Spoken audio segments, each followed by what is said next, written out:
पान क्रमांक 221, पौलाचं रोमकरास पत्र, अध्याय 12 वचन 12. मी वाचतो, कान देऊन ऐका.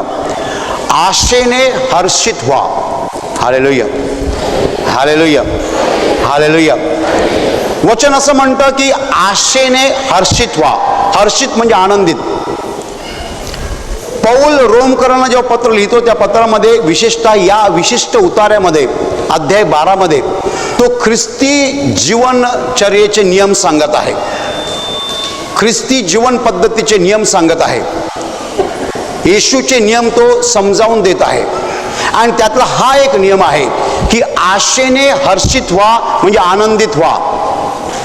आपण आनंदित झालं पाहिजे, पण कशाने झालं पाहिजे?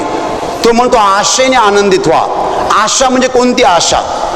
तुमच्यापैकी बऱ्याच आशा इकडे बसलेल्या असतील. Hallelujah, hallelujah. आशेने आनंदित व्हा म्हणजे कोणती आशा ते मी समजावून सांगणार आहे. त्याच्याबरोबर आपण बघितलं पाहिजे या जगामध्ये अशा कोणत्या गोष्टी आहेत की ज्या तुम्हाला आणि मला आनंदी करतात. तुम्ही पुष्कळ वर्षापूर्वीची तुमची गोष्ट आठवा. तुम्ही पायी जात होतात, पायी, आणि पायी जाता जाता तुमच्या बाजूने एक सायकल स्वार निघून गेला. तुम्ही त्याच्याकडे पाहिलं आणि तो सायकल चालवत आहे आणि तो बसलेला आहे आणि तो तुमच्या अगोदर पुढे गेला.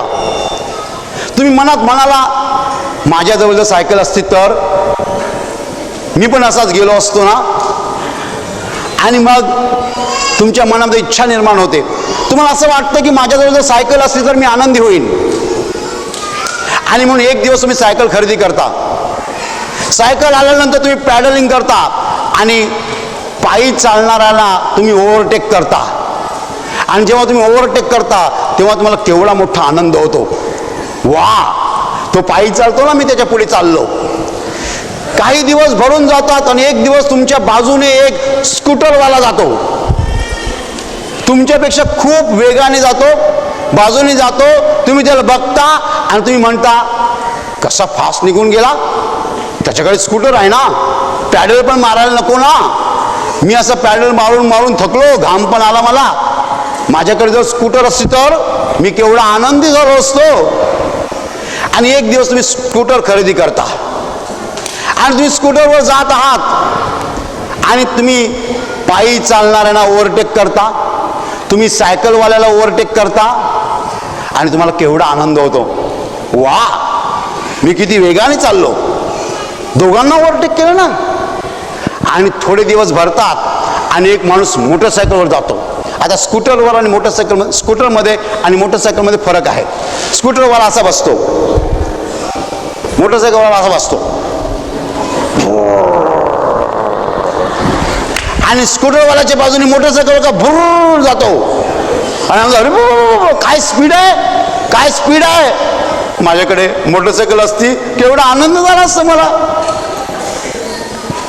आणि एक दिवस तुम्ही मोटरसायकल घेता आणि वा, पायी चालणाऱ्याला ओव्हरटेक करता, सायकलवाल्याला ओव्हरटेक करता, स्कूटरवाल्याला ओव्हरटेक करता. तुम्हाला केवढा आनंद होतो. वा, गाडी आली माझ्याकडे. आणि बायको मागे, मुलं मागे, मुलं पुढे, बायको मागे, असं तुमचं बिराड चाललाय. आणि तेवढ्यात एक माणूस मारुती कार म्हणून तुम्हाला ओव्हरटेक करतो. काय स्पीड आहे बेटा. गाडी चालवतो, बायको बाजूला बसलेली आहे, मागे मुलं आहेत, वरती छप्पर आहे, पाऊस नाही, थंडी नाही, काय नाही, कशा आरामात चाललंय. इकडे माझी मुलं पुढे, बायको मागे, आम्ही सगळे उघडे. ऊन पण लागतं, पाऊस पण लागतो. माझ्याकडे कार असती तर केवढं बरं झालं असतं. हालेलुया, मला खरा आनंद मिळाला असतो कार असती तर. आणि मग तुम्ही एक दिवस मारुती कार घेता आणि मग तुम्ही जाता, पायी चालणाऱ्याला ओव्हरटेक करता, सायकलवाल्याला ओव्हरटेक करता, स्कूटरवाल्याला ओव्हरटेक करता, मोटरसायकलवाल्याला ओव्हरटेक करता. आणि तुम्हाला वाटतं वा वा, मी केवढा आनंदी आहे. आणि एक दिवस तुमची कार जात असताना बाजूने दुसरी कार जाते, एवढ्या सुसाट वेगाने जाते की कधी पुढे गेली ते कळत सुद्धा नाही. ही गाडी आहे की काय. हो, माझं तसंच झालं म्हणून मी सांगतो. काय गाडी आहे? मी विचार गाडीचं नाव काय? होंडा सिटी, किंमत फक्त 10 लाख. तुमची मारुती 2 लाख 2.5 लाखाला मिळते. होंडा सिटी, किंमत फक्त 10 लाख. काय स्पीड आहे. तुम्ही ही गाडी माझ्याकडे असती तर मला केवढा आनंद झाला असता. सायकल घेतल्यापासून हेच म्हणतोय तो, केवढा आनंद झाला असता. आणि एक दिवस तुम्ही होंडा सिटी घेता, वा काय स्पीड असेल, 100-125, आणि त्या स्पीडला तुम्ही जाता. रस्त्यावरच्या सगळ्या गाड्यांना मागे टाकत, कोणती बी गाडी पुढे जात नाही त्याच्या. Hallelujah, hallelujah, Honda city.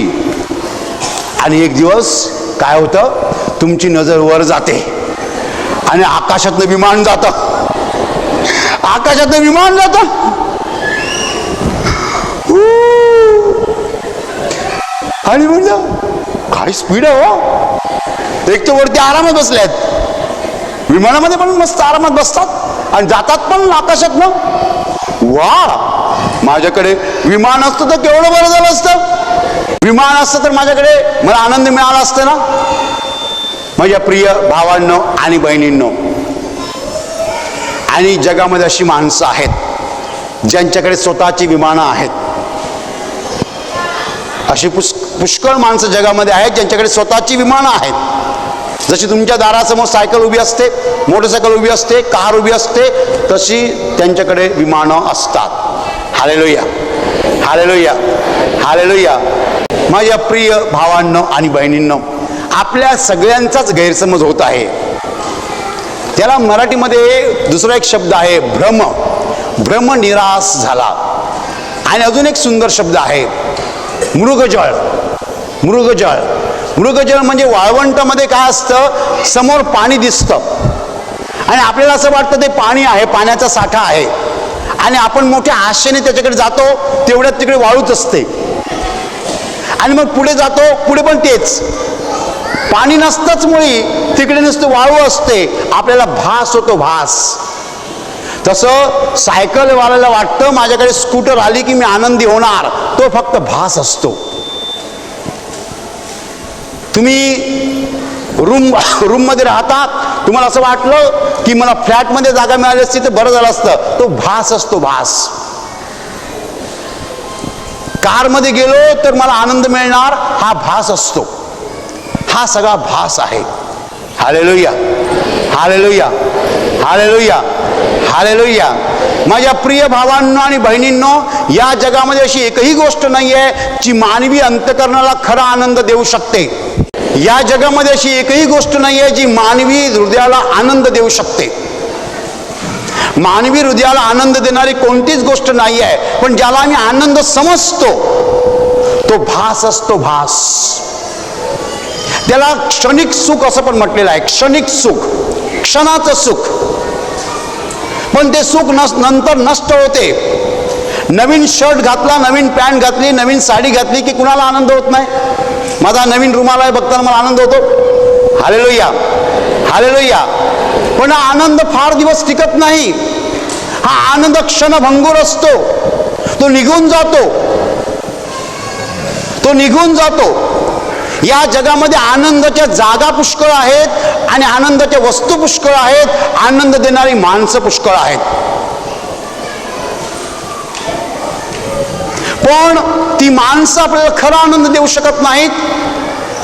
त्या वस्तू आपल्याला खरा आनंद देऊ शकत नाहीत आणि त्या जागा आपल्याला खरा आनंद देऊ शकत नाहीत. महाबळेश्वरला जायचं म्हटलं तर आपल्याला केवढा आनंद होतो. पण महाबळेश्वरला मी जाऊन आलो, तिकडे राहणारी लोक मात्र आनंदी नाही आहेत. माथेरानला जायचं म्हटलं तर केवढा आनंद होतो. पण खुद्द माथेरानमध्ये जी लोक राहतात ती आनंदी नाही आहेत. एक दिवस काउन्सिलिंगला मला भेटायला बाई आली. तिला मी विचारलं तुम्ही कुठून आलात, तर ती म्हणाली माथेरानहून. काय माथेरान? माथेरान तर भुईगाव. वा, आम्ही माथेरानला जाण्यासाठी केवढा प्रयत्न करतो, फार छान ठिकाण आहे. ही बाई माथेरानहून इकडे आली कारण डायबिटीस आहे. जाणार कुठे? Hallelujah, hallelujah. डायबिटीस गेला पाहिजे म्हणून ती माथेरानहून भुईगावला आली. आणि आम्ही माथेरानला कशासाठी जातो? आनंद करायला जातो. वा, मजा आती आहे. मजा कहाँ भी नहीं आती है, गलत चीजें मजा आती है. आनंद क्षणाचा आहे. म्हणून मराठीमध्ये दुसरा शब्द आपण वापरतो, सुख शब्द वापरतो. सुख आणि आनंद याच्यात फरक आहे. आनंदाला इंग्लिशमध्ये जॉय म्हणतात आणि सुखला इंग्लिशमध्ये प्लेजर म्हणतात. या जगामध्ये प्लेजर आहे, जॉय नाही आहे. जगामध्ये सुख आहे, आनंद नाही आहे. माझ्या प्रिय भावांना आणि बहिणींनो, सुख जे आहे ते क्षणाचं असतं. म्हणून कधी कधी म्हणतो आपण तोंड सुख. तोंड सुख म्हणजे काय? समजा एखाद्या पुरुषाचा बायको राग असेल, बायकोकडनं चूक झाली की तो काय करतो? राग काढतो. त्याला म्हणतात तोंड सुख. Hallelujah, hallelujah, hallelujah. आपण सुंदर निसर्ग बघतो, नदी, हिरवीगार झाडं, पडणारा पाऊस, आणि आपण बघत राहतो. त्याला मराठीमध्ये नेत्रसुख म्हणतात, डोळ्यांचं सुख. सगळं सुख क्षणाचं असतं. या जगामध्ये माणसाच्या जीवाला खरा आनंद देईल अशी एकही गोष्ट नाही आहे, असं एक काही नाही आहे. म्हणून संत ऑगस्टीन म्हणाला की Lord, my soul will not rest unless it rest in you. हे देवा, तुझ्यामध्ये विसावल्याशिवाय माझ्या जीवाला खरा विसावा मिळणार नाही.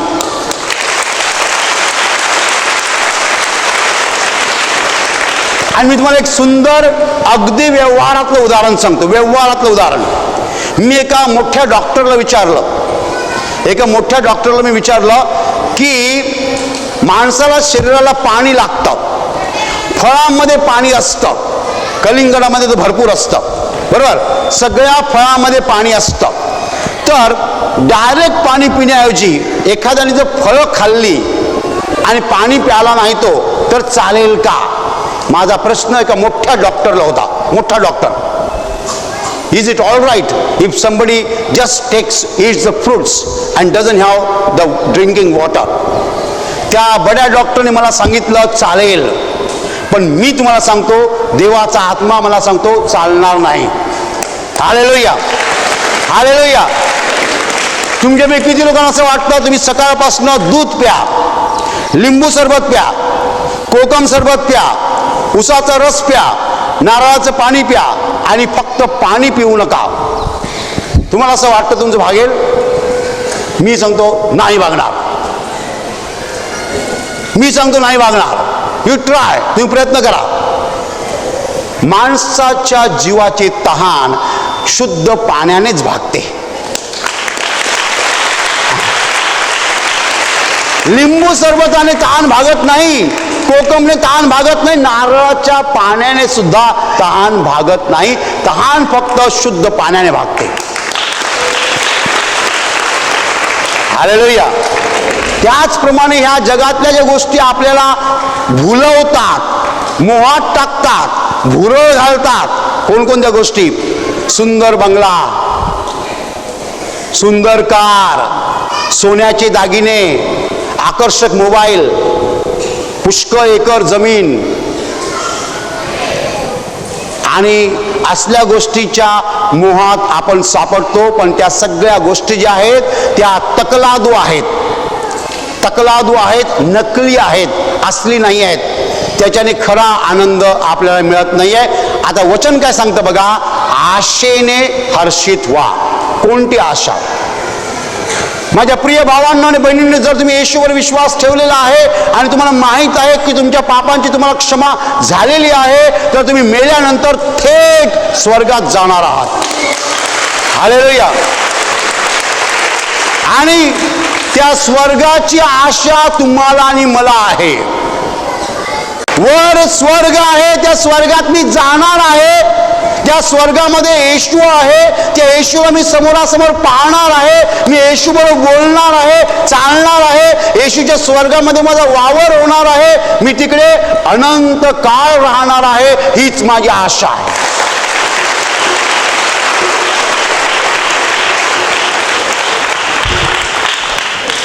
माझ्या प्रिय भावांना आणि बहिणी, त्या स्वर्गामध्ये आनंद आहे, आनंद आहे आणि फक्त आनंद आहे.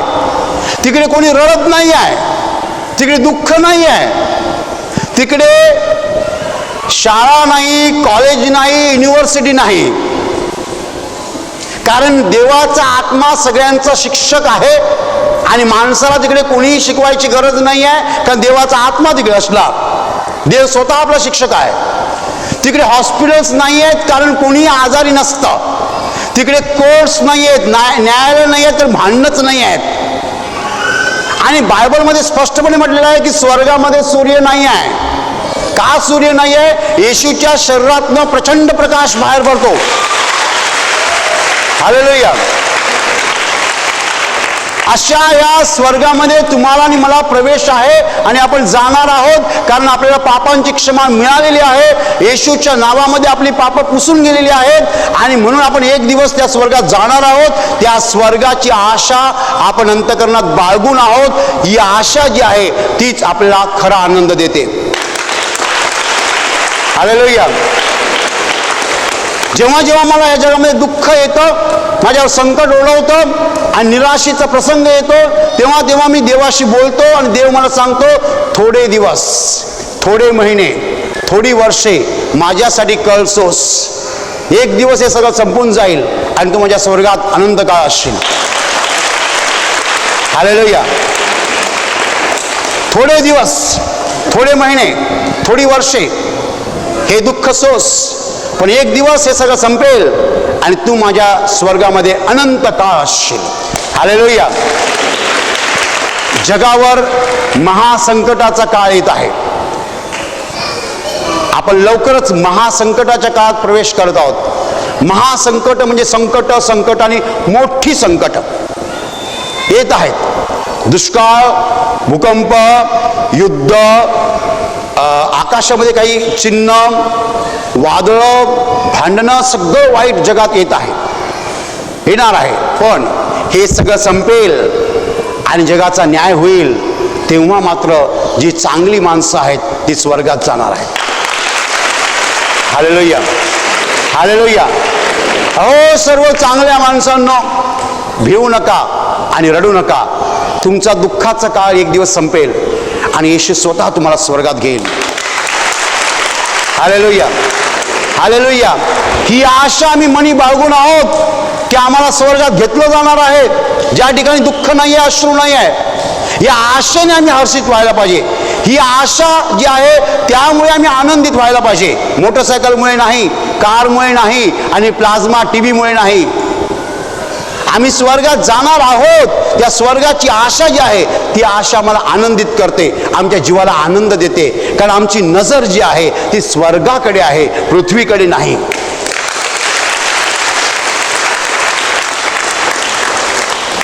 पुष्कळ लोक आपलं लाडकं घड्याळ बघत असतात. मस्त नवीन भारी घड्याळ आणलं ते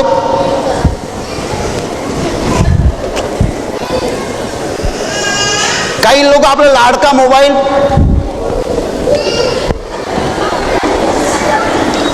अरे मोबाईल नाचत नाही, तू नाचतोयस. हॅलो हॅलो हॅलो हॅलो, ओ हो मी भेटलो का? अरे तो कुठे बघतो, तो इकडे हलतोस, तो त्याला कुठे दिसतं. आणि मग 21 इंची टीव्ही होता, तो गेला, तो 29 इंची टीव्ही आला. 29 इंची टीव्हीने बी भागत नाही. आणि म्हणून लोक भला मोठा 6 फूट कर्ण असलेला टीव्ही घेतात. 2 लाख 2.5 लाख प्लाझ्मा टीव्ही, काय काय नवीन आलेलं आहे. माझ्या प्रिय भावांनो आणि बहिणींनो, या गोष्टी तुम्हाला आणि मला क्षणाचा आनंद देत, क्षणाचं सुख देतात, खरा आनंद देत नाहीत. तुमच्या आणि माझ्या जीवाला आनंद देणारा फक्त परमेश्वर आहे. जेव्हा आपण त्याच्याकडे जाऊ, त्याला समोरासमोर पाहू आणि त्याच्या स्वर्गात राहायला सुरुवात करू, तेव्हा खरा आनंद मिळणार.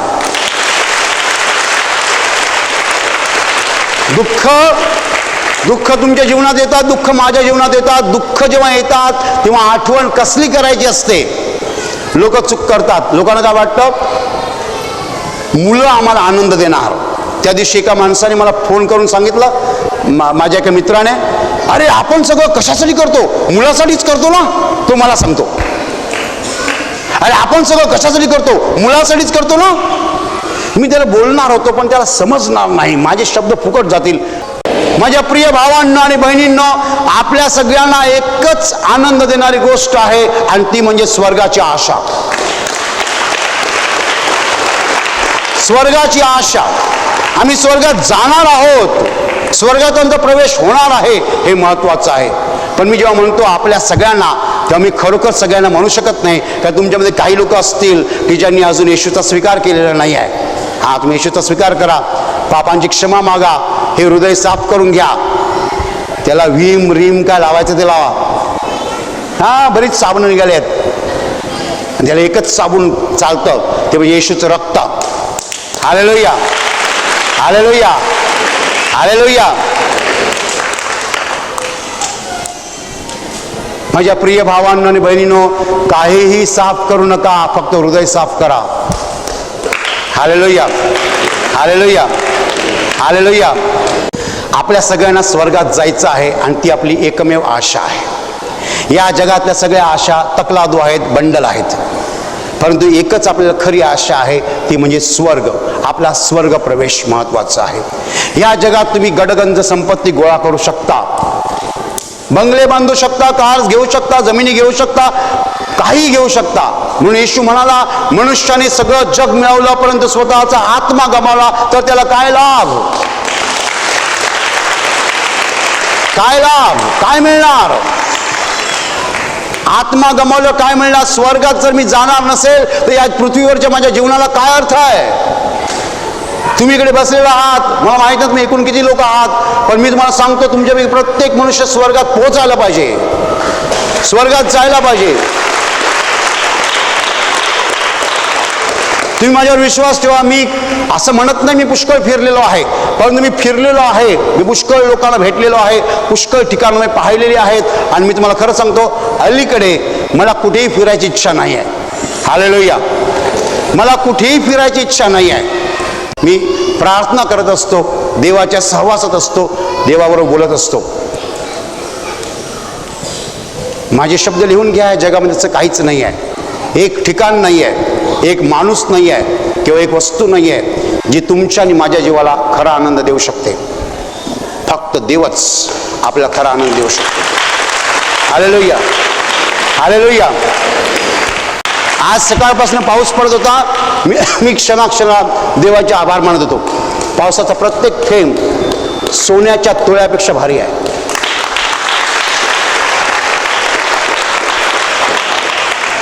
जमिनीला सोनं टाकलं तर जमिनीमधून भात येणार नाही आणि गहू येणार नाहीत. सोनं खाल्लं तर आपण जगणार नाही. पण या पाण्यामध्ये देवाने जीवन दिलेलं आहे. माझ्या प्रिय भावांनो आणि बहिणींनो, परमेश्वर ही तुमची आणि माझी एकमेव आशा आहे. नीट कान देऊन ऐका.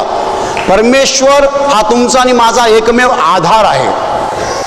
आणि सगळं जे आहे ते परमेश्वरापासून आहे. जीवन परमेश्वरापासून आहे. म्हणून या जगातल्या तकलादू गोष्टींच्या मागे लागू नका. या जगातल्या नकली गोष्टींच्या मागे लागू नका. नाही वस्तू, नाही माणूस आणि नाही जागा आपल्याला आनंद देऊ शकत. आपल्याला आनंद फक्त देव देऊ शकतो. हालेलुया. आणि त्याच्या स्वर्गात आपल्याला जायचं आहे, त्याला खुश करायचं आहे. दिवस कठीण येत आहेत, अजून कठीण येत आहेत, अजून कठीण येत आहेत. माझ्या प्रिय भावांनो आणि बहिणींनो, तुमच्या कुटुंबात भांडणं होतात ना भांडणं? भाऊ भाऊ बहीण, गावात भांडणं होतात ना? तशीच भांडणं आता जगातल्या देशामध्ये लागलेली आहेत. तशीच भांडणं आता जगातल्या देशात लागलेली आहेत आणि काही खरं नाही आहे. हा संकटाचा काळ येत आहे, पण आपल्याला आशा आहे.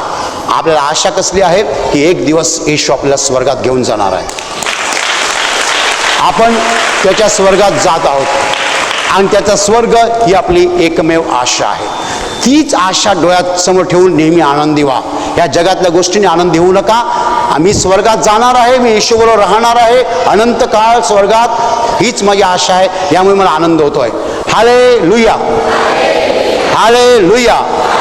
आणि आता मी तुमच्यासाठी प्रार्थना करत आहे. तुमचे डोळे मिठा आणि तुमच्या शरीराच्या ज्या भागाला आजार आहे त्या भागावर हात ठेवा. विश्वासाने हात ठेवा. प्रभू येशू स्वतः तुम्हाला स्पर्श करेल आणि एका क्षणात तुमचा आजार नाहीसा करेल. तुमच्या शरीरातील प्रत्येक आजार प्रभू येशूच्या पवित्र नावात नष्ट हो. तुमच्या जीवनातील प्रत्येक दुःख प्रभू येशूच्या पवित्र नावात नष्ट हो आणि तुमच्यावर आणि तुमच्या कुटुंबावर प्रभू येशूचे महान आशीर्वाद होत.